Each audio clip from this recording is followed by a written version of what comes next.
हम उन सभी विषयों पर भी बातचीत करने का प्रयास करेंगे जो आप युवाओं को संदर्भित है। दोस्तों, माननीय मंत्री श्रीमती निर्मला सीतारमन ने आज संसद में केंद्रीय बजट 2025-26 पेश करते हुए कहा कि केंद्रीय बजट 2025-26 ने पर्यटन को रोजगार प्रेरित विकास के रूप में स्थापित किया है। वित्त मंत्री ने कहा कि रोजगार आधारित विकास हेतु युवाओं के लिए कौशल विकास कार्यक्रम की पहल की गई है।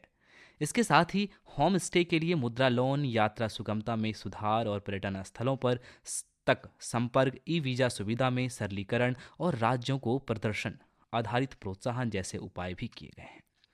दोस्तों, माननीय मंत्री श्रीमती निर्मला सीतारमन ने कहा कि राज्यों के सहयोग से देश में 50 पर्यटन स्थल विकसित किए जाएंगे।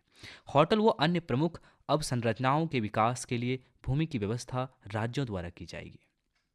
इन क्षेत्रों में बनने वाले होटलों को अवसंरचना HML में शामिल किया जाएगा। उन्होंने कहा कि आध्यात्मिक व धार्मिक महत्वों के स्थलों पर और भगवान बुद्ध के जीवन काल से जुड़े स्थलों पर विशेष ध्यान दिए जाएंगे।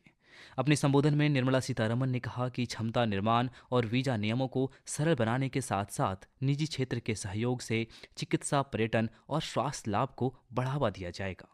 दोस्तों, माननीय वित्त मंत्री ने कहा कि 1 करोड़ से ज़्यादा पांडुलिपियों को शामिल करने के लिए शिक्षण संस्थानों, संग्रहालयों, पुस्तकालयों व निजी संग्रहकर्ताओं के साथ मिलकर हमारी पांडुलिपियों के दस्तावेजीकरण और संरक्षण शुरू किए जाएंगे। उन्होंने कहा कि ज्ञान के आदान प्रदान के लिए भारतीय ज्ञान प्रणाली का